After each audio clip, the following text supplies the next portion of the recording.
గురుభ్యో నమ. గురువులు చతుర్పానంద స్వామిజీకి, రాజకోటి శర్మ గురువు గారికి పదాభివందనములు. సహాధ్యాయులైన ఆత్మ బంధువులకు అభివాదములు. ప్రార్థనా శ్లోకాలతో ప్రారంభించుకుందాం.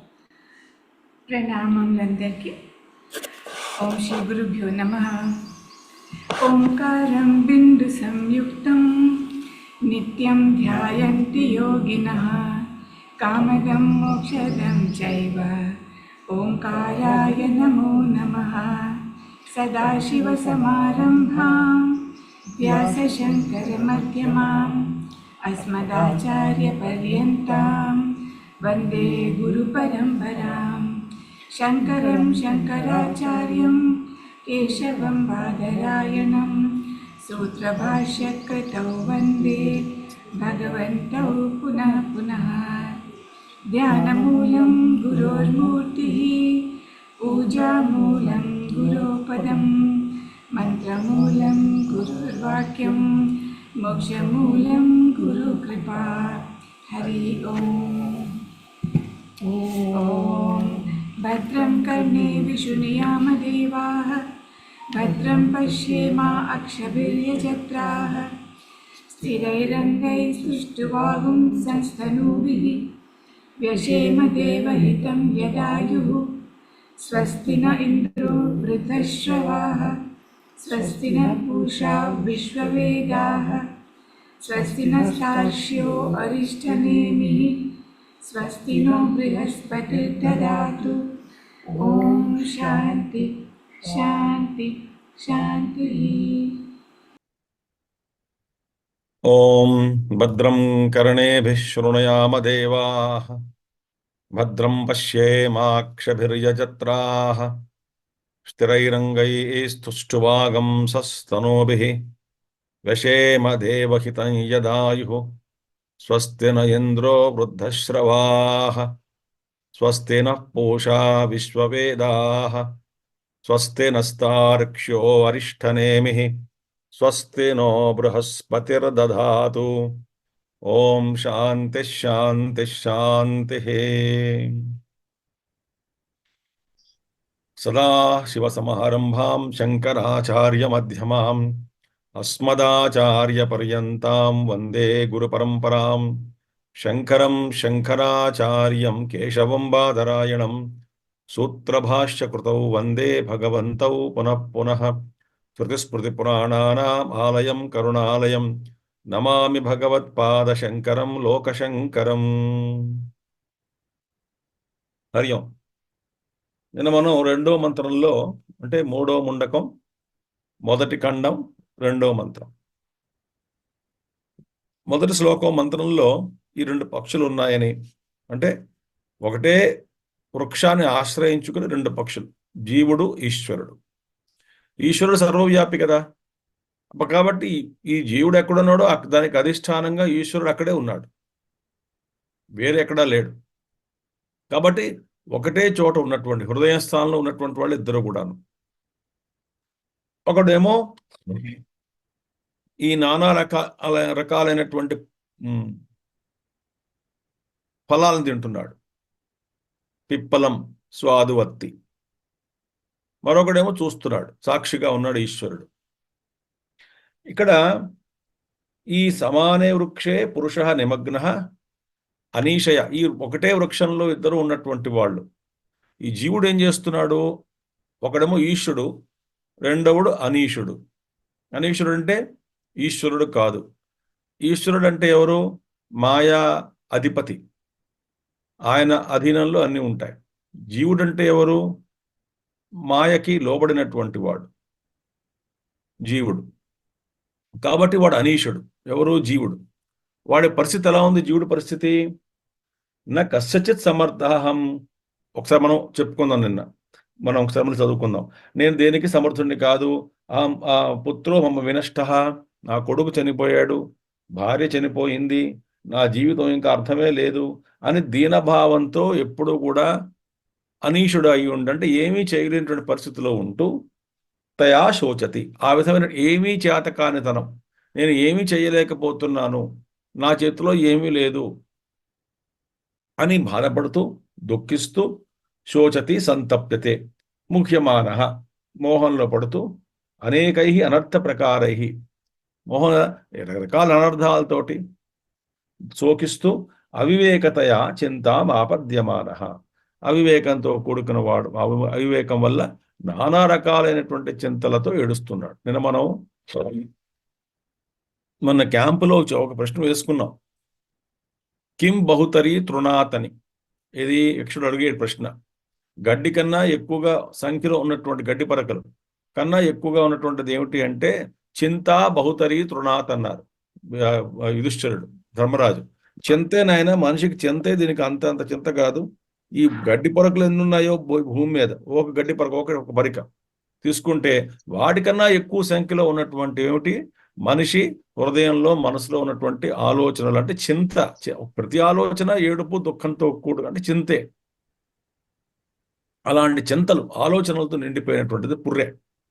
అందుకనే చింతామాన స ఏవం ప్రేత తిర్యక్ మనుష్యాదియోనిషు ఆజవం జవీభావమాపన్న కదాచిత్ అనేక జన్మసు శుద్ధ ధర్మ సంచిత నిమిత్తతః కేనచిత్ పరమకారుణికేన దర్శిత యోగ మార్గ అహింస సత్య బ్రహ్మచర్య సర్వత్యాగ శమదమాది సంపన్న సమాహితాత్మా సన్ దుష్టం సేవితం అనేకై యోగ మార్గై కర్మభిశ్చ యదా యస్మిన్ కాలే పశ్యతి ధ్యాయమానః అన్యం వృక్ష ఉపాధి లక్షణాద్ విలక్షణం ఈశం అసంసారిణం అశనాయా పిపాసా శోకమోహజర మృత్యు అతీతం ఈశం సర్వస్య జగతః అయం అహం ఆత్మా సర్వస్య సమః సర్వభూతస్థః న ఇతరః అవిద్యాజనితోపాధి పరిచ్ఛిన్నః మాయా ఆత్మా ఇతి విభూతిం మహిమానం చ జగద్రూపం అస్య ఏవ మమ పరమేశ్వరస్య ఇతి యదా ఏవం ద్రష్టా తదా వీతశోకో భవతి సర్వస్మాత్ శోక సాగరాత్ విప్రముచ్యతే కృతకృత్యో భవతి ఇత్యర్థః. ఇలాగా ఈ విధంగా ఈ దుఃఖం వల్ల ఏమిటి ప్రేత త్రియక్ మనుష్యాది యోనిషు. జన్మలో ప్రేతగా, మధ్యలో ప్రేతత్వం అంటే శరీరం వదిలిన తర్వాత ప్రేత జన్మ కొంతకాలం పాపాన్ని బట్టే ప్రేతత్వం. మళ్ళీ మనుషుడు ఒకప్పుడు తిరియక్ యోని అంటే జంతువులుగా పుట్టడం. ఆజవం అంటే నాన్ స్టాప్, ఇంకా విశ్రాంతి లేకుండా ఒక యోని నుంచి మరొక యోనికి. మనకి విశ్రాంతి ఉందా చెప్పండి? ఇప్పుడు మనకు విశ్రాంతి లేదు కదా. ఏ విశ్రాంతి లేదు అంటే అవిద్యావస్థలో పడుతున్నాం, జాగృతావస్థ, స్వప్నావస్థ, నిద్రావస్థ. ఈ 3 అవస్థలకి దాటినటువంటి ఒక తుర్యం ఏదైతే ఉందో అదే నిజమైనటువంటి శాంతి సుఖమును. కానీ మనం పొందడం లేదే. ఒక అవస్థ నుంచి మరో అవస్థకు, ఒక అవస్థ నుంచి మరో అవస్థకు అలాగ మనం నాన్ స్టాప్గా తిరుగుతున్నాం కదా, రెస్ట్ లేకుండా. అదే ఇక్కడ అదే విధంగా ఒక యోని నుంచి మరొక యోని, అందులో వచ్చే బాధలు. కదాచిత్ అనేక జన్మసు శుద్ధ ధర్మ సంచిత నిమిత్తతః శుద్ధమైన ఆచారం, వ్యవహారం, విచారం చేయడం వల్ల సంచితం బాగా ఏర్పడితే అంటే బాగా పుణ్యం మూట కట్టుకోగలిగితే సంచిత కర్మ, ద్వారా ఎవరో పరమకారుణికుడైనటువంటి వాడు గురువు గారు వచ్చి యోగ మార్గాన్ని చూపించి అహింస, సత్యము, బ్రహ్మచర్యము ఇలాంటివన్నీ కూడా అంటే యమ నియమ ఆసన ప్రాణాయామాలు, తర్వాత శమదమాదులు ఇలాంటివన్నీ కూడా చూపిస్తూ వాటితోటి సంపన్నుడై అంటే వాటిని గ్రహించి వాటితోటి ఆ సాధనను చేస్తూ సమాహితాత్మాసన్ మనసు అనేటువంటి కుదురుపడి ఏకాగ్రతను సంపాదించుకున్న తర్వాత జుష్టం అంటే సేవితం అని. ఎవరు జుష్టము? ఈశ్వరుడే. అంటే ఎవరిని సేవించాలి? సేవింపదగినటువంటి వాడు, సేవించబడేటువంటి వాడు అంటే ఈశ్వరుడు. అన్వేషించబడినటువంటి వాడు, అన్వేషించదగినటువంటి వాడు ఎవరు? ఈశ్వరుడు. సేవితం అనేకై యోగం ఎలా చేస్తాడు? కర్మభిశ్చ యోగ మార్గై అనేకై. ఏదో కర్మలు చేస్తుంటాడు, యోగ సాధనల ద్వారా ఏదో విధంగా ఈశ్వరుని అర్చన చేయడం మొదలు పెడతాడు. కర్మయోగం ద్వారా కానీ యోగ మార్గం కానీ. యదా యస్మిన్ కాలే, ఆ విధంగా చేయడం వల్ల యస్మిన్ కాలే ఎప్పుడైతే పశ్యతి, ఈ ధ్యానం చేసేటువంటి వాడు, అన్యం వృక్షోపాధి లక్షణాత్ ధ్యానం చేసేటువంటి వాడు సాధకుడు ఎప్పుడైతే ఈ పుణ్య సముపార్జన బాగా సాధన చేసిన తర్వాత నాలో విలక్షణంగా ఉన్నటువంటి వాడు ఒకడు ఉన్నాడు, వాడు నిశ్చలంగా ఉన్నాడు, సాక్షిగా ఉన్నాడు, ఆనంద స్వరూపుడు, నాలాగా ఈ సంసారం పట్టి కొట్టుకోవటం లేదు సుమా అన్నటువంటి జ్ఞానం కలుగుతుంది. ఎవరో నాలో ఉన్నారు అని వాడు గ్రహిస్తాడు ఆ లోపల ఉన్నటువంటిది. అన్యం వృక్షోపాధి లక్షణాత్ విలక్షణం. ఈ వృక్షోపాధి అంటే శరీరం, ఈ శరీరం లక్షణం ఏదైతే ఉంది జరామరణం ఇలాంటివన్నీ కూడా ఊర్ములు, షడూర్మి అంటాం కదా, ఇవన్నిటికీ విలక్షణంగా ఉన్నటువంటి వాడు. జీవుడు సంసారి, వాడు ఈశ్వరుడు అసంసారి. జీవుడు దుఃఖి, వాడు ఆనంద స్వరూపుడు. జీవుడు పరిణామి, వాడు శాశ్వతంగా ఉన్నటువంటి వాడు. ఆధువంగా అన్యం వృక్షోపాధి లక్షణాలు విలక్షణం. దీనికి విలక్షణంగా ఉన్నటువంటి వాడు ఎవరు? ఈశం. వాడెవడు? అసంసారిణం. అసంసారిగా ఉన్నటువంటి వాడు. ఎవడికైతే అశనాయ పిపాస శోక మోహ జర మృత్యు అతీతం, ఇలాంటివి ఏ రోగాలు లేవు. శోకము, మోహము, జన్మ, మరణము ఏమీ లేదు. అలా శుద్ధ చైతన్య స్వరూపుడుగా ఉన్నాడు. రూపం లేదు, గుణం లేదు, క్రియ లేదు, సంబంధం లేదు, నామం లేదు. అలా ఉన్నాడు అంతే. అలా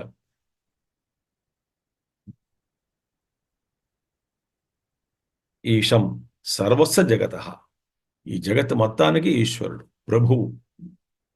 ఆయన చేతుల్లో ఉంది ఇదంతా కూడా, ఆయన అధీనంలో ఉన్నటువంటిది. సర్వస్య సమః అయం ఆత్మ, అయం అహం ఆత్మ. ఆ ఈశ్వరుడే నేను. ఆ ఈశ్వరుడు ఏ విధంగా అయితే సర్వస్య సమః, అందరిలో సమానంగా ఉన్నాడు, అదేవిధంగా నా స్వరూపం కూడా నేను అందరిలో సమానంగా ఉన్నాను. నాకు ఈశ్వరుడికి భిన్నం లేదు.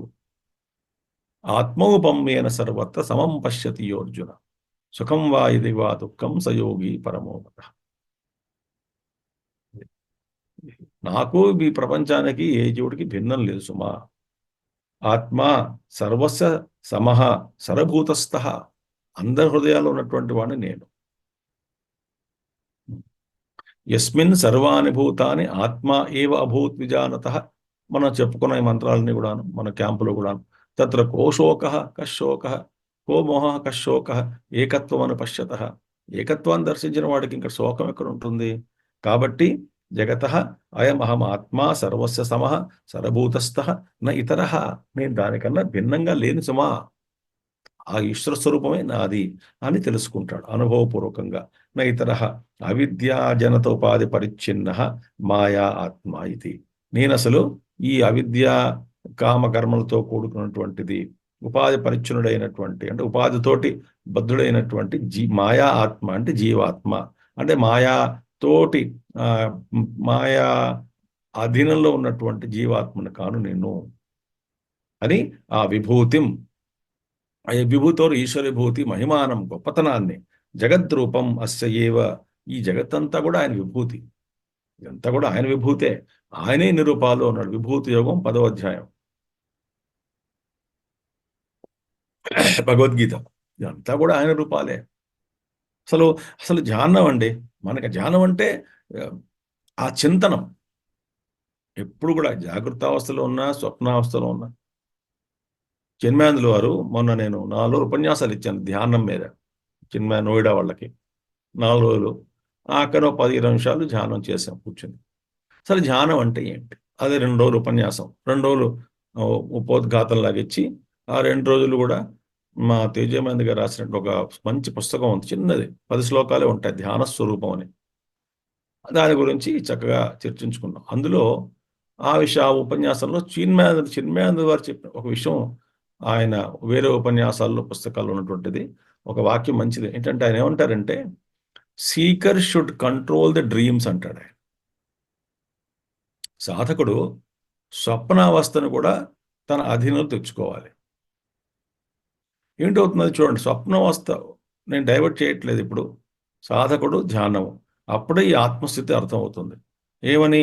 ఈశ్వరుడే నేను, నేనే ఈశ్వరుడు, అన్నిట్లో ఉన్నటువంటి వాడు ఆ ఈశ్వరుడు, ఆ ఈశ్వర స్వరూపమే నేను. కాబట్టి నేను అన్నిట్లో ఉన్నాను, అందరిలో ఉన్నాను అన్నట్టు అనుభవం తెచ్చుకుంటాడు. అప్పుడే శోకాలు పోతాయి, అప్పుడే మోక్షం వస్తుంది. ఆ ప్రస్తావనలో ధ్యానం పట్టుకొచ్చాను. ఆ ప్రస్తావనలో ధ్యాన స్వరూపం అనే పుస్తకం ఉందని చెప్పాను. ఆ ప్రస్తావనలో 4 ఉపన్యాసాలు ఇచ్చానని చెప్పాను. ఆ సందర్భంలో గురుదేవులు ఇచ్చినటువంటిది కొటేషన్ ఒకటి ఉంది. ఏమిటా కొటేషన్? ఏమంటారంటే, seeker should control the dreams అంటారు. అదేమిటండి ఎందుకని అంటే, డ్రీమ్స్ కూడా మనసుకి స్వచ్ఛందంగా, మన ప్రమేయం లేకుండా, మన విల్ పవర్ ఉండదు డ్రీమ్లో. చూసారా? మనకి విల్ లేదు. జాగ్రత్తగా వినండి, ఒక విషయం చెప్తాను, ఇది నా అనుభవం. ఏంటంటే, కొద్దిగా అయినా సరే, అంటే పూర్తిగా అలర్ట్గా లేకపోతే ధ్యానంలో, అంటే మంచి నిద్ర వచ్చింది, నిద్ర పట్టింది, చక్కగా నిద్రని లేచాం, పూర్తిగా మెలకువలో ఉన్నాం.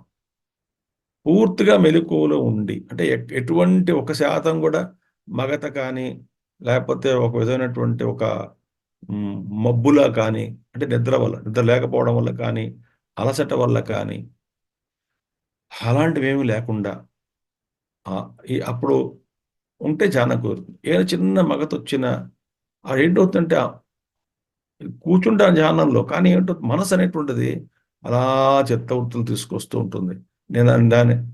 నేను ఎలర్ట్‌గా లేకపోవడం వల్ల ఆ కాంతి, నా ఆత్మకాంతి ఏదైతే దాన్ని స్ఫూర్తిగా మన అవేకన్‌గా లేనక్కడ లోపల నేను. లేకపోవడం వల్ల ఈ మనసు అనేటువంటిది మెల్లగా వృత్తులు తీసుకొస్తుంది. నాకు నిద్రొస్తూ ఉంటుంది. అప్పుడు ధ్యానం కుదరదు. ఎందుకని ఏదో రాత్రి లేట్‌గా పడుకోవడమో, లేకపోతే అలసిపోవడమో, లేకపోతే తిండి ఎక్కువైనా కూడాను. ఇక రాత్రి తినను. ఎప్పుడైనా ఏదైనా తిని సరిగ్గా ఆ భోజనం సరిగ్గా లేకపోతే, ఆ తినే పదార్థం మొన్నాడు ధ్యానం 6 సరే కొట్టేస్తుంది ధ్యానం. అక్కడ కుదరలేదింక. అప్పుడు ఇప్పుడు ధ్యానంలో కూర్చుంటే మనకు సరిగ్గా పరిస్థితి లేకపోతే మనసు అలా ఉంటుంది కదా! అంటే మనకు విల్ పవర్ అక్కడ కంట్రోల్ ఉండదు. అది మీరు కొంచెం గమనిస్తే తెలుస్తుంది. మరి ఇక్కడే ఈ విధంగా ఉంటే నిద్రావస్థలో మనకి కంట్రోల్ ఏమని చెప్పండి. స్వప్నావస్థలో స్వప్నావస్థలో ఇంకేం కంట్రోల్ ఉంటుంది మన దగ్గర? ఏ నియమించగలం దాన్ని? ఏ నియంత్రణలు తీసుకోగలం? మన నియంత్రణలోకి రాదు. మరి ఏం చేయాలి అప్పుడు? అదెలా కంట్రోల్ చేయాలి స్వప్నాన్ని? అంటే గురుదేవులు ఒక మాట బాగా చెప్తారు. ఎందుకంటే స్వప్నం అనే అవస్థ ఏంటంటే జాగ్రత్తగా వినండి మళ్ళీ. అనుభవం, జాగ్రత్త అవస్థ అనుభవాలన్నీ వస్తాయి. అది మనం చదువుకున్నాం. తత్వబోధన చదువుకున్నాం. అన్ని చెప్తారు. మరో విషయం ఏంటంటే లోతులో ఉన్నటువంటి వాసన, సంచితంలో ఉన్నటువంటి వాసనలు 1, 2 ఏదో కారణం వల్ల కొద్దిగా ఒక తుల్లి, ఆ జలాలు తుల్లినట్టు తుల్లి ఇందులోకి వస్తాయి. వచ్చి మన వెనకెళ్ళిపోతాయి. అది పూర్తిగా జాగ్రత్త అవస్థలోకి వచ్చి మన ప్రారంధాన్ని నిర్ణయించలేవు. కానీ కొద్దిగా ఏదో జన్మదిన సంస్కారాలు అలా తుల్లి బయటకు వస్తూ ఉంటాయి. అప్పుడు ఈ సంస్థ ఈ నిద్రావస్థ, స్వప్నావస్థ ఏమిటైంది? డ్రీమ్ స్టేట్ ఏమైంది? ఒక పక్క వేకింగ్‌లో ఉన్నటువంటి అనుభవాలు, వాటి సరిగ్గా మన వ్యవహారం లేకపోతే అవన్నీ స్వప్నంలోకి వచ్చి కూర్చుంటాయి. అవి అలజడులను సృష్టిస్తూ ఉంటాయి. మరో అలజడి ఈ అలజడులకు సంబంధించినవైన రకరకాలుగా చాలా కాంప్లెక్స్ అదంతా ప్రాసెస్. ఏదో కొన్ని పాత జన్మల్లో ఉన్నవి కానీ, సంచితలో ఉన్న కొన్నివి కానీ బయటకొచ్చి లేదా ఎప్పుడో మర్చిపోయినవి, గుర్తురానివి, ఇంక ముందు జన్మలో ఉన్నవి కొన్నివి అవి వచ్చి ఇవన్నీ 2 తరంగాల్లాగా, 2 సునామీల్లాగా వచ్చి కొట్టుకుంటాయి స్వప్నావస్థలో. అందులో స్వప్నం అంతా అలజడే. ఏదైనా సరే అలజడే. మంచి స్వప్నమో, చెడు స్వప్నమో కాదు. అంతా అలజడే లోపల. మనసు రెస్ట్‌గా ఉండదు అక్కడ. వృత్తులు అలా వస్తుంటాయి. ఇప్పుడు దాన్ని కంట్రోల్ చేయమంటారు చిన్మయానంద వారు. ఎలా కంట్రోల్ చేస్తాం? ఆయన రెండే విధానం చెప్తారాయన. ఒకటేంటంటే పడుకునే ముందు జపం చేయడం. ఒకటి. రెండవదిట ఇంకోటేమన్నారంటే ఆయన, ఇష్టదేవత యొక్క స్వరూపం. శివుడో, రాముడో, కృష్ణుడో, ఆంజనేయ స్వామో, గణపతో, దేవి అమ్మవారో, లలితా అమ్మవారో ఏదో ఒక మన స్వరూపం ఏదైతే మన ఉపాసనా స్వరూపం ఏదైతే ఉంటుందో ఆ స్వరూపాన్ని బాగా ఆ మనసులో ప్రింట్ చేసుకోమన్నారు. అంటే బాగా ఆ రూపాన్ని మనసులో నింపుకొని జపం చేస్తూ ఆ పవర్ఫుల్ డివైన్ పవరు, డివైన్ నామం అది కనుక ఇంప్రెస్ చేయగలిగితే మైండ్ని పడుకునే ముందు ఈ మిగతా అన్నిటిని కూడా ఆటోమేటిక్గా అదే కంట్రోల్ చేస్తుంది. ఇంకా చిత్త వృత్తులు, అనవసరమైన వృత్తులు రావడం అవి రాదు. ఎప్పుడైతే ఈ డ్రీమ్ స్టేట్ కూడా కంట్రోల్ చేసుకోమన్నాడు ఆయన.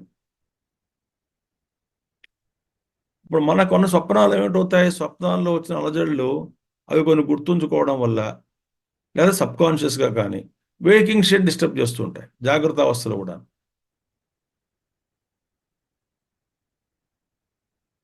అవన్నీ దాటాలి. అందుకనే నేను అవిద్యాజనిత ఉపాధి పరిచ్ఛిన్న మాయా ఆత్మ నేను కాదు.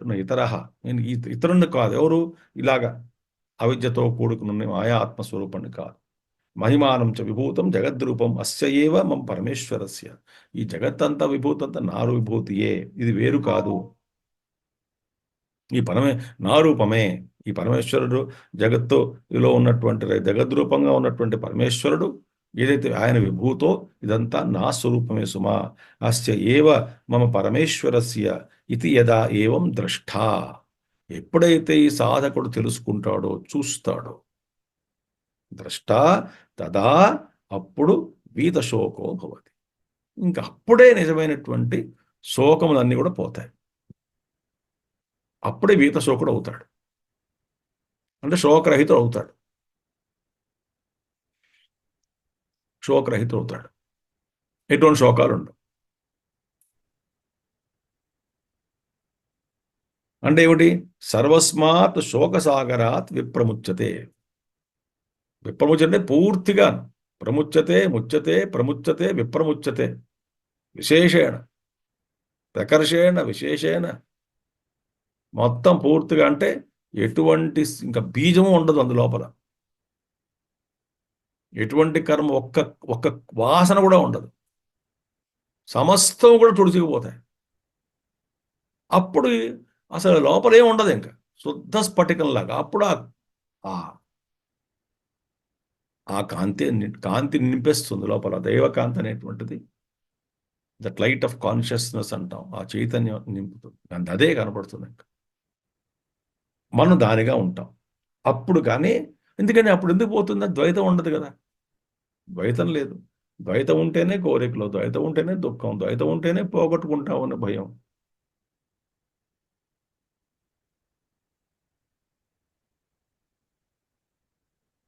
శోక సాగరాత్ విప్రముచ్యతే అంటే ఏమిటి? ఎప్పుడైతే శోక నుంచి పూర్తిగా మనం విముక్తులవుతాం అప్పుడే కృతకృత్యో భవతి ఇత్యర్థ. దాన్నే కృతకృత్యత అంటారు.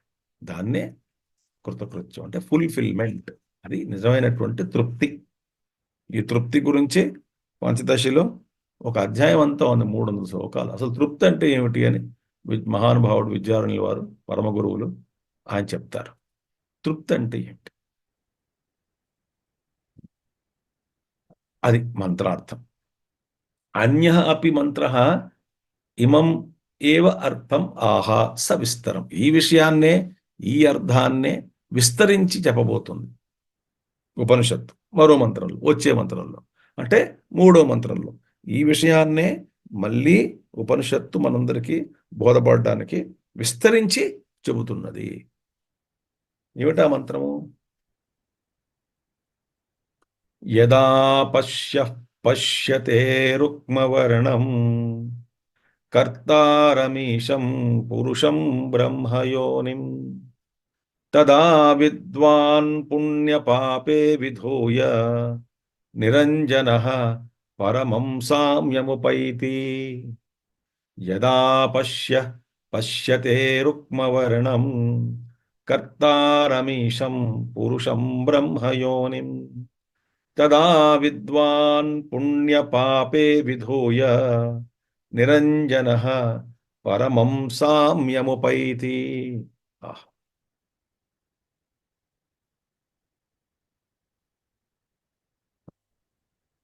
చూద్దాం. యదా, యస్మిన్ కాలే, ఎప్పుడైతే. ఎప్పుడు యస్మిన్ కాలే అంటే బాగా ధ్యానం కుదిరినప్పుడు, మనసు అంతర్ముఖమైనప్పుడు, చిత్తం బాగా శుద్ధంగా అయినప్పుడు, అకుంఠితమైనటువంటి ఆ దీక్ష, మా ధ్యాన దీక్షలో కుదిరినప్పుడు, వాసనలన్నీ పూర్తిగా ఖర్చయిపోయినప్పుడు,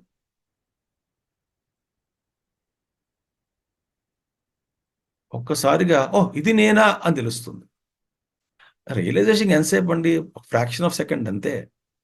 ఆత్మానుభవం ఒక్క ఒక సెకండ్ కూడా కాదు, అంతే, అయిపోయింది. ఇది నేను, అంతే. మోహం అంతా పటాపంచలైపోయింది మొత్తం. దాన్ని ఒక పరమ గురువులు ఏమన్నారంటే బ్లాస్ట్ ఆఫ్ కాన్షియస్నెస్ అన్నారు. బ్లాస్ట్ ఆఫ్ ఎక్స్పీరియన్స్, బ్లాస్ట్ అన్నారు. అదే పదం వాడారు ఆయన. ఎంతసేపు ఆ ఒక్క క్షణం కోసమే కొన్ని కోట్ల జనం పడుతున్నారు. ఎవరికైనా రావచ్చు ఆత్మజ్ఞానం. యదా యస్మిన్ కాలే పశ్య పశ్య అంటే ఎవరు? సాధకుడనో, చూసేవాడనో, ద్రష్ట అనో, సీయర్ లేదా నోవర్, తెలుసుకునేవాడను. పశ్య పశ్యతి ఇది విద్వాన్ సాధక ఇత్యర్థ. పశ్య అంటే పశ్యతి, పశ్యతి, విద్వానుడు, సాధకుడైనటువంటి వాడు చూస్తాడు అంటే అనుభవంలో తెచ్చుకుంటాడు, గమనిస్తాడు, తెలుసుకుంటాడు. ఏమిటి తెలుసుకుంటాడు? పశ్యతే, పశ్యతి పూర్వవత్. పశ్యతే అంటే పశ్యతిని మార్చుకోవాలి, పూర్వం లాగానే. ఏం చూస్తాడు? యదా పశ్యతే. ఈ చూసేటువంటి సాధకుడు చూస్తాడో, ఎప్పుడైతే చూస్తాడో, యస్మిన్ కాలే చూస్తాడో, అనుభవంలో తెచ్చుకుంటాడు, ఇది నేను గ్రహిస్తాడు. అప్పుడు దేంటంటే దేని చూస్తున్నాడు? రుక్మవర్ణం అంటే గోల్డెన్ హ్యూ, బంగారు వర్ణం. రుక్మవర్ణం అంటే స్వయం జ్యోతి స్వభావం. రుక్మస్య ఇవ. ఇక్కడ రుక్మవర్ణం. యోగులైతే ఆ రుక్మవర్ణం మెడిటేట్ చేయమంటారు, గోల్డెన్. అందుకే హైమశైలాభదేహం హనుమంతుడిని. ధనుజవన కృశానం జ్ఞానినామగ్రవర్ణ్యం.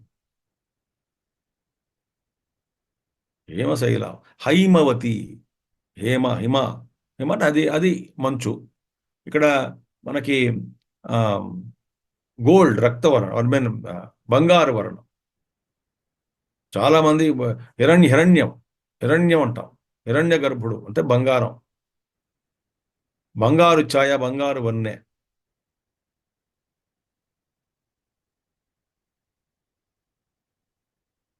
రుక్మవర్ణ ప్రకాశం. అందుకే మన కైలాస యాత్రలో నేను వెళ్ళలేదు, ఎవరిని వెళ్ళి మన ఫోటోలు చూస్తూ ఉంటాం. ఒకనొక సమయంలో ఆ సూర్యరశ్మి ఆ కైలాస పర్వతం పడినప్పుడు ఆ ఫోటోలు తీస్తుంటే మొత్తం గోల్డెన్ రంగే, అంతా కూడా రుక్మవర్ణం ప్రకాశిస్తూ ఉంటుంది, బంగారు వర్ణం వెలిగిపోతూ ఉంటుంది ఆ పర్వం, ఆ శిఖరం. ఎంత బాగుంటుందో చూడడానికి అనిపిస్తుంది. చూసిన వాళ్ళు ఏమంటారు, అబ్బా ఎంత బాగుందో స్వామీజీ అక్కడికి వెళ్తే. ఆ గోల్డెన్ వర్ణం అలా చెప్పదగినది కాదు, చెప్పలేము మేము. ఫోటోలో వస్తుంది కానీ అంతలా చూసిన అనుభవం వేరండి. దివ్య కాంతి, అది బంగారు కాంతి అంటారు.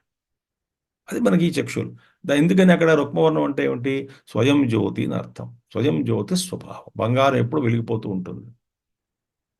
ఇంకా బంగారం ఎప్పుడు రస్టెడ్ కాదు కదా, గోల్డ్కి వెళ్ళిన వరకే ట్రస్టెడ్ అంటాం. ఆ పైన దుమ్ము అంటుకోవచ్చేమో, అంటుకోదు, దుమ్ము పడచ్చు, దుమ్ము కప్పబడచ్చు, కానీ అది అంటుకోదు కదా. బంగారం ఎప్పుడు కూడా.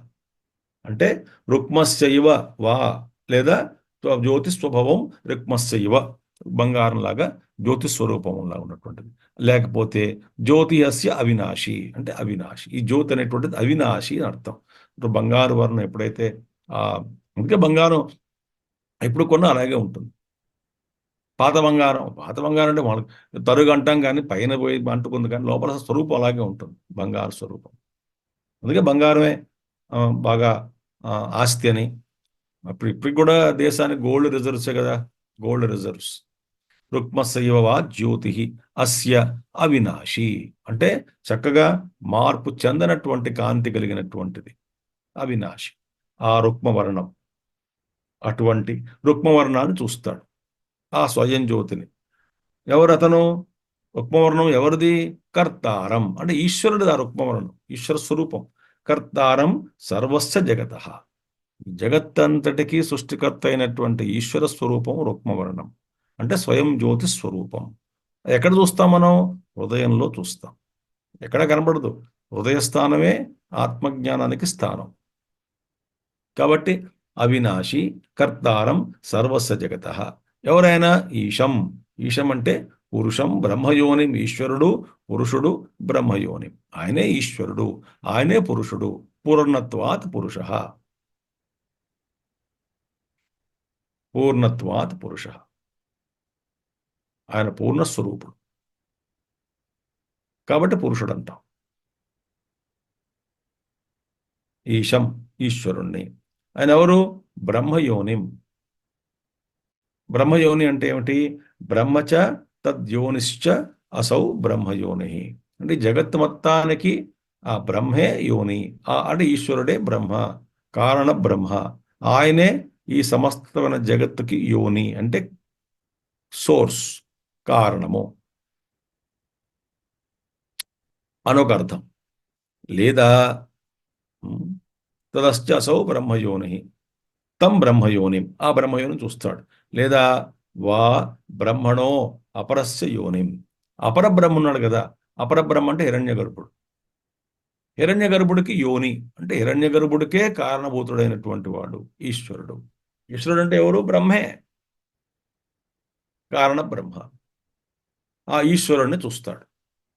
అది కర్తారం ఈశం పురుషం బ్రహ్మయోనిం, అటువంటి కర్త స్వరూపుణ్ణి ఈశ్వరుణ్ణి, బ్రహ్మకే యోని అనేటువంటి వాడు అంటే హిరణ్యగర్భుడు చతుర్ముఖ బ్రహ్మకి యోనిగా ఉన్నటువంటి వాడిని కానీ, లేదా జగత్ మొత్తానికి బ్రహ్మ యోని కాబట్టి ఆ బ్రహ్మస్వరూపుడు అంటే ఈ బ్రహ్మయోని అంటే ఈ జగత్తుకి మొత్తానికి కారణభూతుడైనటువంటి వాడు. ఆ బ్రహ్మే యోని ఆ ఈశ్వరుడికి.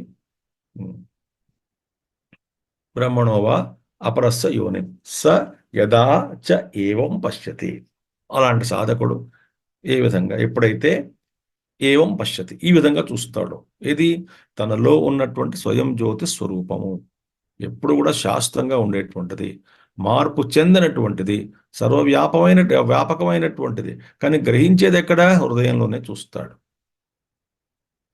ఎందుకు చూడగలిగాడు? అంతఃకరణ శుద్ధి కలగడం వల్ల, ఈ పాపాలన్నీ క్షీణించిపోవడం వల్ల, గురువు అనుగ్రహం వల్ల వాటిని గ్రహిస్తాడు.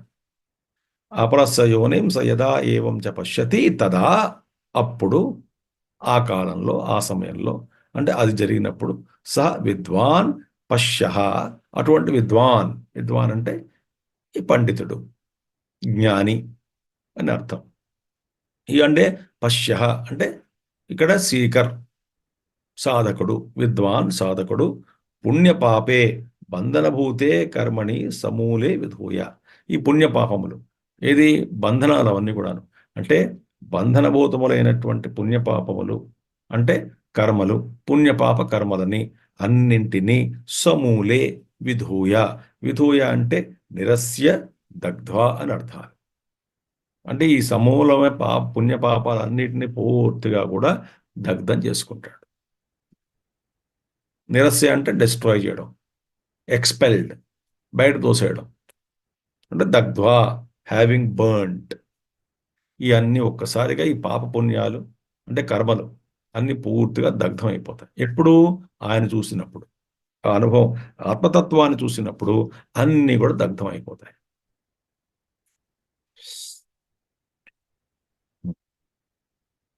దగ్ధ్వా నిరంజన నిర్లేప విగత క్లేశ, నిరంజనుడైపోతాడు అంటే నిర్లిప్తుడిగా ఉంటాడు. లేపనం అంటే అంటుకోవడం, నిర్లేపనం అంటే దేని అంటుకోడు. ఏమంటుకోడు? కర్మలు అంటుకోవు, కర్మఫలాలు అంటుకోవు.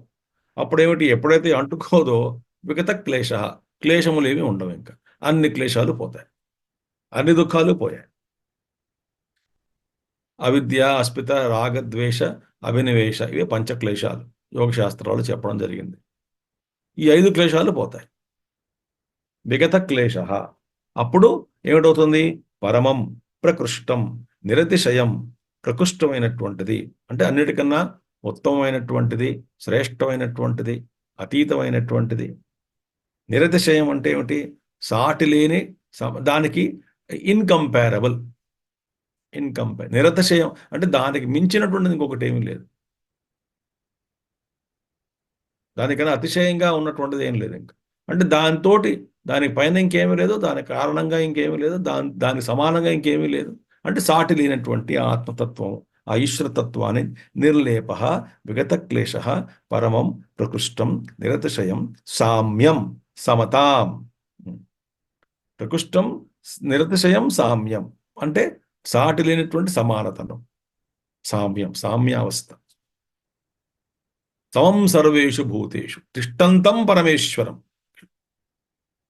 సమస్త భూతాలలో సమానంగా తిష్టంతం పరమేశ్వరం అని అంటాడు కృష్ణుడు. ఎవరైతే తెలుసుకుంటారో ప్రకృష్టం నిరతిశయం సామ్యం సమతాం అద్వయ లక్షణం, అదే అద్వయము, వన్ వితౌట్ ఎ సెకండ్, అన్నిట్లో సమానంగా ఉన్నటువంటిది.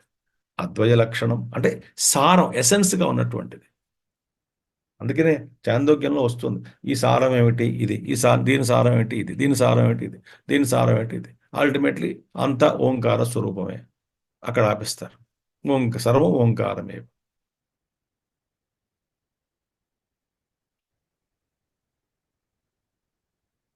మనం మామూలుగా చెప్పుకుందాం అనుకున్నా ఈ పంచభూతాలు ఎక్కడి నుంచి వచ్చాయి? ఉమ్. అంతఃకరణ నుంచి వచ్చింది. సమష్టి అంతఃకరణ మనసు నుంచి. మనసు బుద్ధి మహత్తత్వం నుంచి పుట్టాయి. ఆ మహత్తత్వం ఎక్కడి నుంచి వచ్చింది? అవ్యక్తం నుంచి వచ్చింది. అసలు ఈ అవ్యక్తం అంటే ఏమిటి? మూల ప్రకృతి. అసలు దీని ఆ స్పందన నుంచి వచ్చింది. ఫస్ట్ స్పందన నుంచి వచ్చింది. ఆ స్పందన అంటే ఏమిటి? శబ్దం. శబ్దం అంటే ఏంటి? ఓంకారం. అసలు నిజానికి చాలా నిగూఢమైనటువంటి ఒక ఒక పెద్ద స్వామీజీ తోటి మనం కూర్చోసాం ఏదో చాలా కాలం క్రితం. అసలు ఏమన్నారంటే ఆయన, ఈ అనంతమైనటువంటి బ్రహ్మ ఎప్పుడైతే తనకు నేనున్నాను అని తన అస్తిత్వానికి తాను మేల్కొంటాడో, ఫస్ట్ మేల్కొనుట, దాన్ని యోగ నిద్ర నుంచి బయటకు వచ్చామంటాం. అంటే ఎప్పుడైతే ఆయన మేల్కొన్నాడో, నేనున్నాను అని గ్రహించాడో, అప్పటిదాకా ఆయనలో ఆయన ఉన్నాడు. నేను అని గ్రహించాడు. అప్పుడు నా శక్తి గ్రహించాడు. కానీ అసలు నేను అనేటువంటిదే ఒక తరంగం. తరంగం అంటే ఒక ఒక స్పందన. ఆయనలోంచి నేను, అది ఒక చిన్న స్పందన. ఎక్కడైతే స్పందన ఉంటుందో అక్కడ శబ్దం ఉంటుంది. అంటే చాలా సూక్ష్మంగా, చాలా అసలు ఇది కాదు, స్థూల జగత్తు కాదు, ఇంకా చాలా సూక్ష్మంగా ఎక్కడో ఆ స్పందనే ఓం అన్నాడు ఆయన.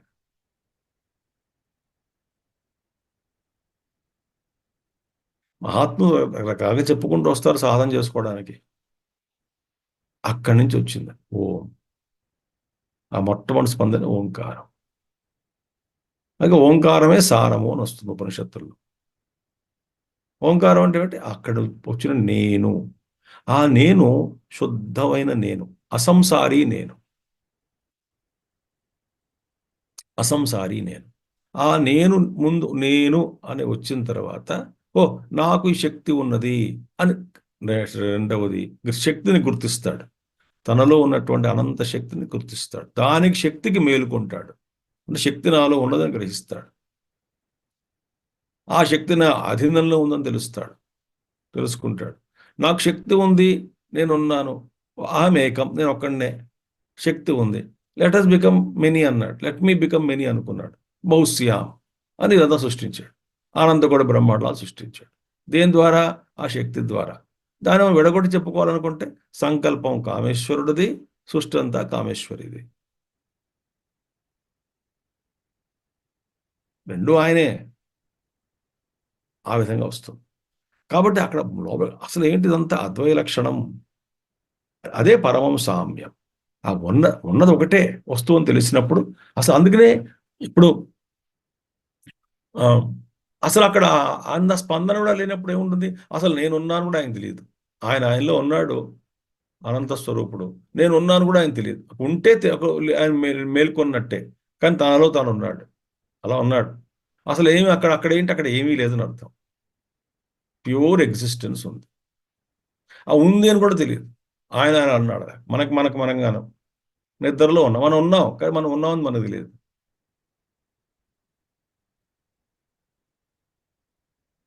ఆ స్థితి.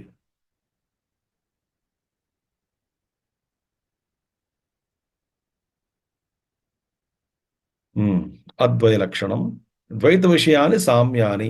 అత ఈ ద్వైత విషయ సమానతలన్నీ కూడా ఏది? ఈ ఉపాసన ఫలితంగా వచ్చేటువంటివన్నీ కూడాను ద్వైత విషయాన్ని సామ్యాని. అత అర్వాంచేవ అథ అద్వయ లక్షణం. పరమ సామ్యతాం సామ్యం సమతాం అద్వయ లక్షణం. ద్వైత విషయాన్ని, ద్వైత విషయం అంటే ద్వైతంలో ఏంటో చూడండి. ద్వైత విషయాన్ని సామ్యాని. ద్వైతంలో ఏమిటవుతుంది? ద్వైతంలో దేవతలతో సమానత్వాన్ని పొందుతాం. ఉపాస్యమూర్తితో ఆ లక్షణాలను మనం తెచ్చుకుని ఆ దేవతతోటి సమానతను పొందుతాం. సారూప్యం, సాలోక్యం, సామీప్యం, సాయుధ్యం అంటాంగా మనం. ఆ విధంగా పొందుతాం. ద్వైత విషయంలో, ఈ ద్వైతంలో ద్వైత విషయాన్ని సామ్యాన్ని. సో సామ్యం సమతాం అద్వయ లక్షణం. ద్వైత విషయాన్ని సామ్యాన్ని అత అర్వాంచేవ అవి తక్కువగా ఉంటాయి. ఈ ద్వైత విషయ సమానతలన్నీ కూడా అర్వాంచేవ. అర్వాంచేవ అంటే తక్కువగా ఉన్నట్టు, being below or turn downwards on the lower side. ఇవన్నీ on the lower side, turn down, low, below, ఇవి అర్థాలు. ఈ ద్వైత విషయంలో ద్వారా సామ్యాన్ని, సమానతను పొందడం అనేటువంటిది తక్కువ స్థాయిలో ఉన్నటువంటి సమానతను. ఏదో ఒక దేవతతోటి మనం తాదాత్మ్యం చెందుతాం, ఆ దేవతా శక్తులు మనకు వస్తాయి. జై విజయులు ఉన్నారండి. జై విజయులు ఎవరు? ఈ విష్ణుమూర్తిలాగే ఉంటారు, వాళ్ళు అక్కడే ఉంటారు, ఆ సారూప్యత సంపాదించుకున్నారు. అది ద్వైత విషయాన్ని సమానత. అది కాదు, అది అది దాని తక్కువ స్థాయిలో ఉన్నటువంటిది. ఎందుకని ఏదో ఒక వస్తువుతోటి, ఒక దేవతా స్వరూపంతో తాదాత్మ్యం చెందినటువంటిది కాదు ఇది అద్వైత లక్షణం. వీటి అన్ని సమస్తమైన సృష్టికి ఆధారభూతంగా ఉన్నటువంటి తత్వం ఏదైతే ఉన్నదో, ఆ తత్వమే నేను, నేనే అది, అది నాలో ఉన్నది, నేను అందరిలో ఉన్నాను అన్నటువంటి అపూర్ణమైనటువంటి జ్ఞానం అనుభవంగా తెలుసుకుంటాడు. అత అద్వైత లక్షణం ఏతత్ పరమం సామ్యం. అందుకే అద్వైత లక్షణం అనేటువంటిది, అద్వైత లక్షణంతో ఉన్నటువంటి సామ్యం ఏదైతే ఉన్నదో, అందులో అక్కడ రెండు వస్తువుల వల్ల సమానత కాదు అక్కడ. సామ్యము అంటే ఐడెంటిటీ, ఐడెంటికల్ అని కాదు అక్కడ. రెండు వస్తువులు ఉండి రెండు సమానంగా ఉన్నాయండి, పోల్చుకోవడం కష్టంగా ఉంది, ఏది ఏదో రెండు ఒకలాగే కనబడుతున్నాయండి అంటే అది వేరు, అది సమానమైనటువంటిది. అది వ్యవహారంలో పనికొస్తుంది ఆ సమానతలు. ఇప్పుడు ఏదో ఒక పార్ట్ పోయింది అనుకోండి, ఒక మోడల్కి ఏదో ఒక కారులో ఆ మోడల్ ఏం చెప్పండి, ఏం పోయింది? పిస్టన్ పోయింది. ఏ మోడలు? ఈ మోడలు. ఈ మోడల్ పిస్టన్ ఇది ఫిట్ అవుతుంది, తీసుకోండి. అది అవసరం అక్కడ, అలాంటి ఉండాలి, అక్కడ వేరేది ఉండాలి. అవన్నీ ఈ వ్యవహారంలో పనికొస్తాయి, ఆ సమానతలన్నీ కూడా.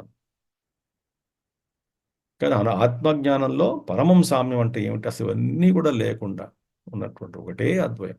అది pure identity with the infinity. అది చాలా మిస్టరీ అండి.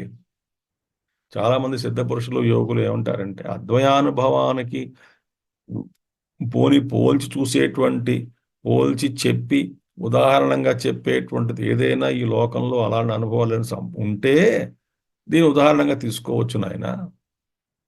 కానీ అసలు అద్వయ అనుభవం అసలు ఇది లౌకికంగా మనకి ఏ ఉదాహరణ, ఏ లోకంలోనూ దొరకదు ఉదాహరణ చెప్పడానికి. దీంతో పోల్చుకుందాం, ఈ అనుభవంతో పోలుద్దాం, ఇలా ఉంటుంది అని చెప్పడానికి ఏమీ లేదన్నారు పెద్దవాళ్ళు. కొద్దిగా దగ్గరగా కొంత మటుకు ఏదో కొన్ని విషయాలు అర్థం చేసుకోవడానికి ఆకాశం అన్నారు. ఆకాశవత్ అని ప్రత్యయం వాడతారు. వత్ ప్రత్యయం అంటే లాగా. ఆకాశం ఎలా నిరుకల్పుడో, నిరంజనుడో, సర్వవ్యాపియో, కానీ జడం, అది చైతన్యం. కానీ పూర్తిగా చెప్పడానికి ఏమీ లేదు. అలాంటి అద్వైతాన్ని ప్రతిపద్యతే, పొందుతాడు. అది కించ అంటే మోర్ ఓవర్. ఇది కాకుండా ఇంకేమిటి? మరియు ప్రాణో హ్యేషః యః సర్వభూతైర్విభాతి విజానన్ విద్వాన్ భవతేనాతివాది ఆత్మక్రీడ ఆత్మరతి క్రియావాన్ ఏష బ్రహ్మవిదాం వరిష్టః. ప్రాణో హ్యేష యః సర్వభూతైర్విభాతి విజానన్ విద్వాన్ భవతేనాతివాది ఆత్మక్రీడ ఆత్మరతి క్రియావాన్ ఏషః బ్రహ్మవిదాం వరిష్టః. అందుకే మనకు రియలైజేషన్లో కూడా చాలా తారతమ్యాలు ఉన్నాయి. బ్రహ్మవిత్ వర, బ్రహ్మవిత్ వరేణ్య అని, బ్రహ్మవిత్ వరిష్ట అని. అంటే best among the realised souls. ఎందులో కొన్ని తారతమ్యం. అది ఏమిటండి అంటే అవి అనుభవంలోకి వస్తే తెలుస్తాయి, కానీ ఉన్నాయి, శాస్త్రాలు చెప్తాయి, అది రకరకాలుగా.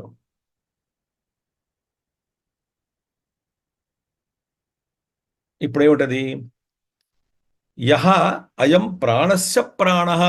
ఇది ఏమిటయ్యా ఇది అంటే, ఇది అయం ఇది అయం ప్రాణస్య ప్రాణ. ఈశ్వరుడు ఎవరు?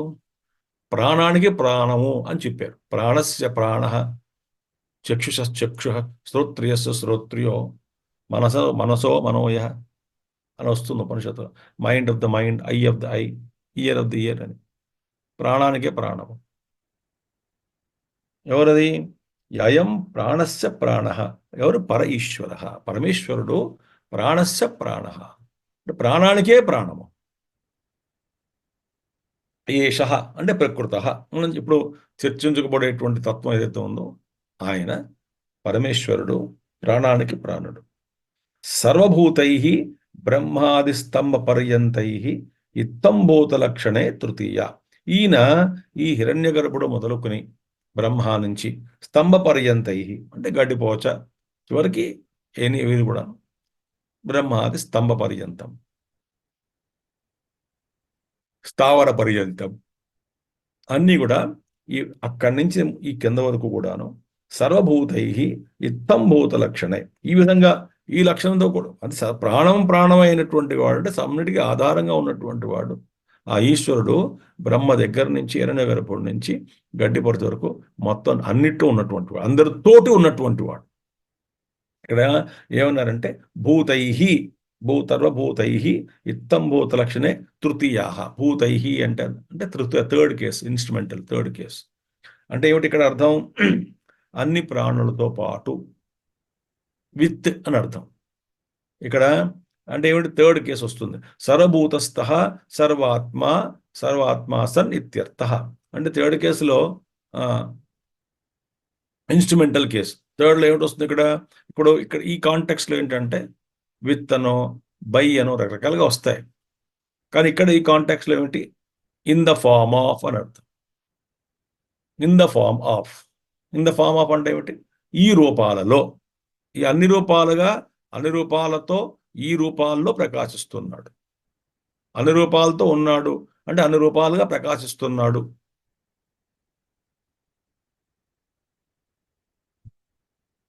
బంగారం అన్ని ఆభరణాల్లో బంగారం ఉన్నది. బంగారమే ఆధారము.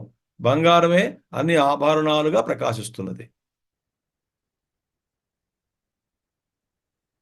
ఇప్పుడు gold is with every gold ornament. అంటే gold is with gold every ornament ఎందుకు చెప్పాలి అంటే చెప్పక్కర్లేదు, కానీ ఆ చెప్పడంలో ఒక బ్యూటీ ఉంది.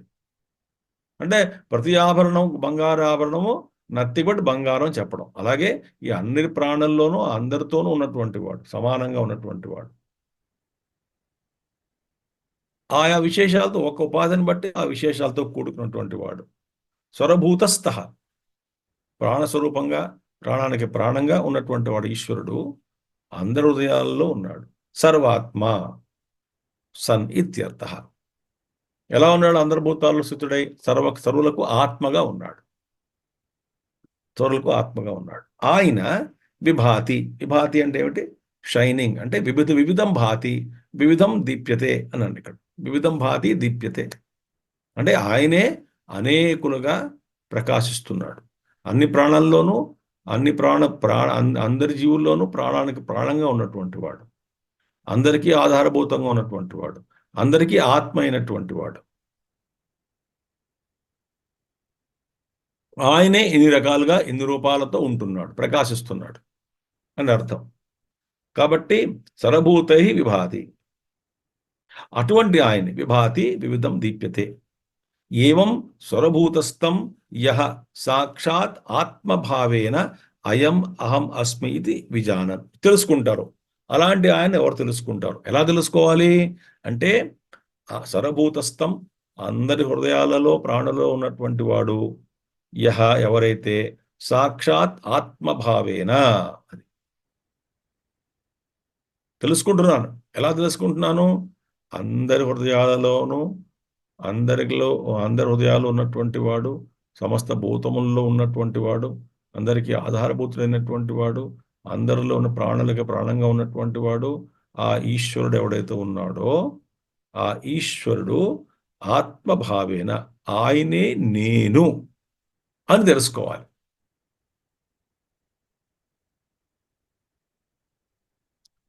నేను మీకు చెప్పానో లేదో కానీ మా గురుదేవులు చిన్మయానంద వారు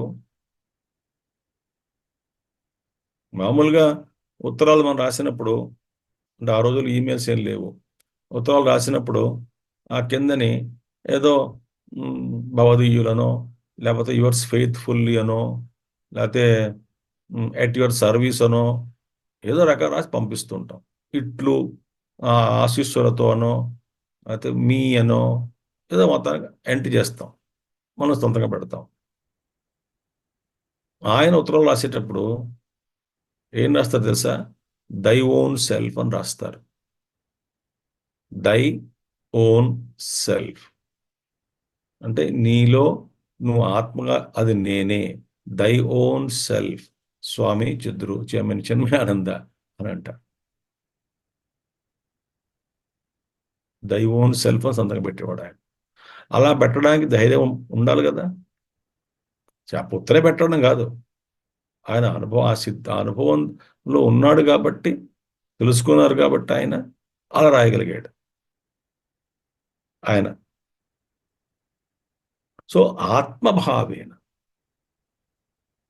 ఆ తత్వం, ఎసెన్స్, సారం అది నేనే అని, అయం అహమస్మి, ఆ సారమే నేను, ఆ సారం ఏదైతే ఉన్నదో అదే నేను అని ఎవరైతే తెలుసుకుంటారో, విజానన్ ఎవరు?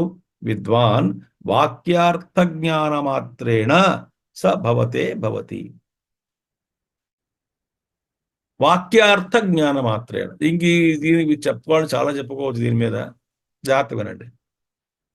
ఇక్కడ కర్మకాండలు ఉన్నారు కదా, ఇప్పుడు వాళ్ళ గురించి ఈ మంత్రంలో ఆ తర్వాత వచ్చేటువంటి అర్థాలని ఆత్మక్రీడ, ఆత్మరతి, క్రియావాన్. క్రియావాన్ అంటే యాక్టివిటీస్ చేస్తున్నాడు అని పదం వచ్చింది ఇక్కడ, క్రియావాన్ అని. అంటే ఆత్మజ్ఞాని ఆత్మజ్ఞానం పొందిన తర్వాత కూడా క్రియలు చేస్తాడు అని. ఈ జ్ఞానానికి కర్మకి సముచ్చయం ఉంది అని వాదించేటువంటి వాళ్ళు చాలామంది ఉన్నారు. ఇప్పుడు అద్వైతంలో కూడా ఒక అభిప్రాయం కాదు, అద్వైతాత్య ఆచార్యులలో కూడా ఎన్నో భిన్నమైన అభిప్రాయాలు ఉన్నాయి. అయితే కొన్ని అభిప్రాయాలు, ఆ అద్వైతాచార్యుల్లో ఉన్నటువంటి అభిప్రాయాలు అద్వైత వస్తువును సూచించేటువంటి, అందులో ఆ విషయంలో ఎటువంటి గొడవ లేదు.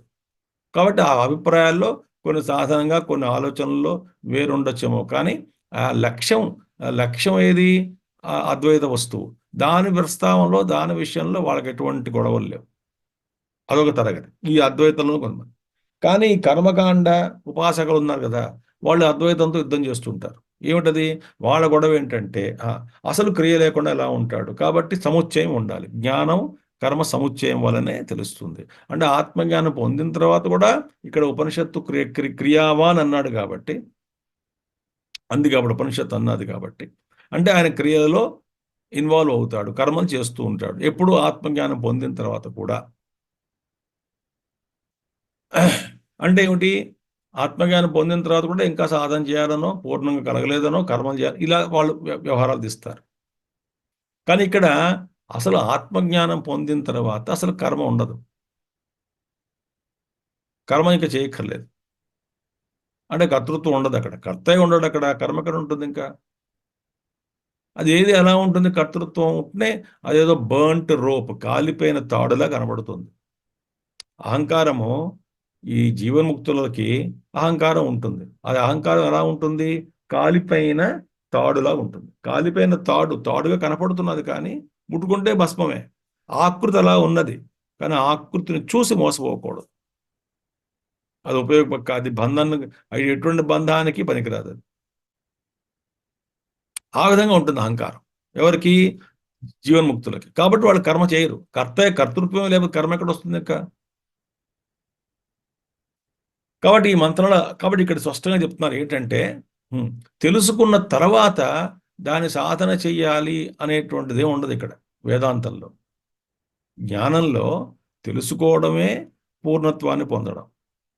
తెలుసుకున్న తర్వాత మళ్ళీ వేరే క్రియ అంటూ ఉండదు ఇంకా.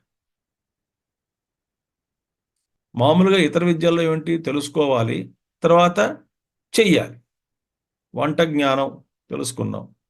అయిపోయిందా? లేదు, చెయ్యాలి. సైన్స్ ఏదో తెలుసుకున్నావు, అయిపోయిందా? అవ్వదు. తెలుసుకుంటే అవ్వదు. దానికోసం మళ్ళీ సాధన చేసి దాన్ని టెక్నాలజీ కింద మార్చుకొని పనిచేస్తేనే మీరు గ్రహించినటువంటి సైన్స్కి ఉపయోగం. సైన్స్ని కొన్ని ప్రిన్సిపల్స్గా, ఫార్ములాస్గా తెలుసుకున్నాం, అది మంచిది, అదొక విద్య. తెలుసుకుంటే ఏం సరిపోదు. ఆ తెలుసుకున్నటువంటి సైన్స్ని టెక్నాలజీగా మార్చుకోవాలి. మార్చుకుంటే టెక్నాలజీ ఉపయోగపడుతుంది, కానీ ప్యూర్ సైన్స్ ఉపయోగపడదు డైరెక్ట్గా.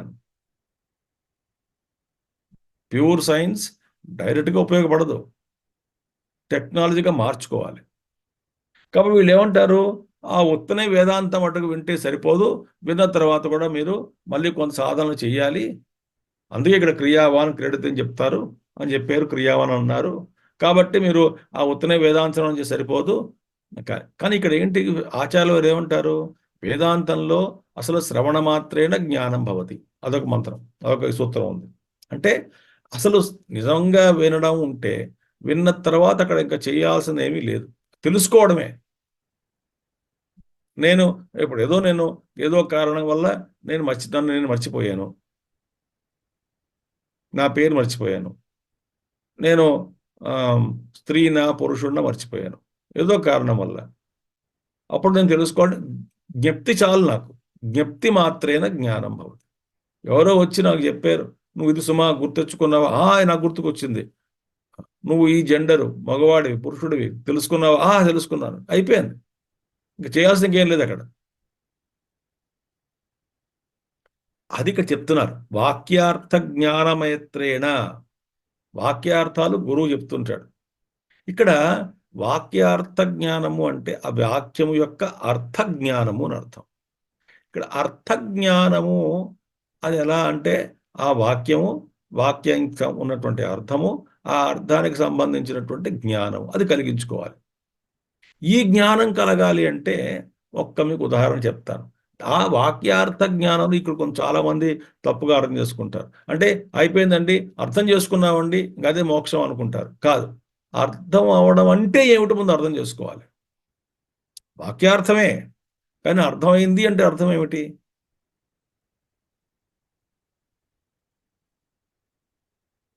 నీకు ఒక 2 ఉదాహరణలు చెప్తాను. ఒకటేమో గులాబ్ జామ్ ఎలా తయారు చేయాలి? గులాబ్ జామ్ అంటే పాలకోవా తెచ్చుకోవాలి, ఏదో మైదా కలుపుతారు, అదే ప్యూర్ కోవా వల్ల అవ్వదు, విడిపోతుంది, కొంచెం మైదా కలపాలి, అప్పుడే అంటుకుంటుంది. దాన్ని ఇలా చెయ్యాలి, దాన్ని నెయ్యి ఏదో కాగాలి, దానికి ముందు పాకం పెట్టి ఉంచుకోవాలి, ఇవన్నీ వేయించాలి, అందులో వేయాలి, ఆ తర్వాత కొంచెంసేపు ఉంచాలి, అవి తర్వాత ఈ పాకం పట్టి బాగా కొంచెం లావుగా అవుతాయి, అప్పుడు బాగుంటుంది. ఇవంతా ప్రొసీజర్ అంతా విన్నాం. ఇప్పుడు జ్ఞానం కలిగిందా అంటే కలిగింది. ఏ జ్ఞానం కలిగింది? గులాబ్ జామ్ జ్ఞానం కలిగింది. కానీ గులాబ్ జామ్ జ్ఞానం చేసేటువంటి జ్ఞానం కలిగింది, కానీ గులాబ్ జామ్ జ్ఞానం కలిగిందా? ఇప్పుడు గులాబ్ జామ్ జ్ఞానం కలగాలంటే ఏమిటి? తింటే తెలుస్తుంది, తింటే ఆ జ్ఞానం కలుగుతుంది. కరెంట్ షాక్ లాగా. కరెంటు గురించి మనం ఎన్ని చదివినా, ఎలక్ట్రిసిటీ ఫ్లో ఆఫ్ ఎలక్ట్రాన్స్ అని చెప్పుకున్నా, ఏం చేసినా కూడా కరెంటు జ్ఞానం కలగలేదు. అది ముందు వచ్చినటువంటి జ్ఞానం ఏమిటి? ఏదో ఇన్ఫర్మేషన్, పరోక్షం అనుకోండి. ఎప్పుడైతే ఈ కరెంట్ ప్రత్యక్షంగా అనుభవించామో అది వేరు, ఆ జ్ఞానం వేరు. మరి ముందున్న జ్ఞానం అదో జ్ఞానం, అది పూర్ణమైన జ్ఞానం కాదు. కాబట్టి ఇక్కడ జ్ఞానమాత్రేణ అంటే చూడండి, వాక్యార్థ జ్ఞానమాత్రేణ. వాక్యం అంటే ఏంటి? అహం బ్రహ్మాస్మి, తత్వమసి, అయమాత్మ బ్రహ్మ. అందుకే అయమాత్మ బ్రహ్మ పట్టుకొచ్చారు ఇక్కడ. అహం అస్మి, అది అయమాత్మ బ్రహ్మ మహావాక్యం. అయమాత్మ బ్రహ్మ, అయం అహం అస్మి, అహం బ్రహ్మాస్మి, అందులో వచ్చేసింది. ఇది వాక్యార్థ జ్ఞానము అన్నారు ఆచార్యులు. అంటే ఖండిస్తున్నారు, తర్వాత ఇంకా చేయాల్సిన లేదురా, కర్మ ఏం లేదు అక్కడ, జ్ఞానమే చాలు. అదే అర్థం అంటే ఏమిటి? ఇక్కడ అనుభవం అని అర్థం. కానీ అనుభవం అంటే మళ్ళీ వేరేగా లేదు. ఇక్కడ విన్న తర్వాత మళ్ళీ సాధించే అనుభవం కాదు, ఆ వినడంలోనే అనుభవం కలుగుతుంది. మేల్కొన్నట్టు నేను మనిషిని, నేను పురుషుడిని తెలుసుకుంటే అంతే, అక్కడ తెలిసిపోయాను. ఇంక వేరే ఇంకా ఆ, ప్రయాసం అక్కర్లేదు. అది అందుకే వాక్యార్థ జ్ఞాన మాత్రేణ స భవతే అంటే భవతి, నా భవతి ఇది ఏతత్, కానీ ఇంకొకటిగా అవ్వడం, నా భవతి ఇది ఏతత్. అక్కడ ఇంకొక రకాలు అంటే అసలు ఆత్మ కిం న భవతి అని అర్థం. కిం న భవతి, విజానన్ విద్వాన్ భవతే, విజానన్ విద్వాన్ భవతే. భవతి అంటే భవతి, అది ఆత్మతత్వం తెలుసుకుంటాడు. కానీ భవతి ఇది, నా భవతి ఇది, కిం న భవతి, సరే ఇలా అవుతాడు, ఆత్మజ్ఞానం తెలియదు. ఏది కాడు అంటే అతివాది అవ్వడు, నా భవతి, అతివాది నా భవతి. కాబట్టి విజానన్ విద్వాన్ భవతే న అతివాది, నా భవతి ఏం కిం న భవతి, అతివాది నా భవతి. ఏది కాడు, అతివాది కాడు.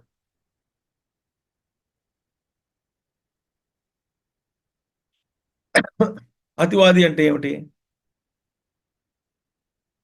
ఇక్కడ భవతి ఇతి కిం అతివాది, అతీత్య సర్వాన్ అన్యాన్ వదితుం శీలం అస్య ఇది అతివాది.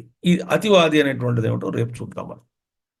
ఓం పూర్ణమదః పూర్ణమిదం పూర్ణాత్ పూర్ణముదచ్యతే పూర్ణస్య పూర్ణమాదాయ పూర్ణమేవావశిష్యతే. ఓం శాంతి శాంతి శాంతి. హరి ఓం శ్రీ గురుభ్యో నమః. హరి ఓం. సద్గురునాథ్ మహారాజ్ की जय.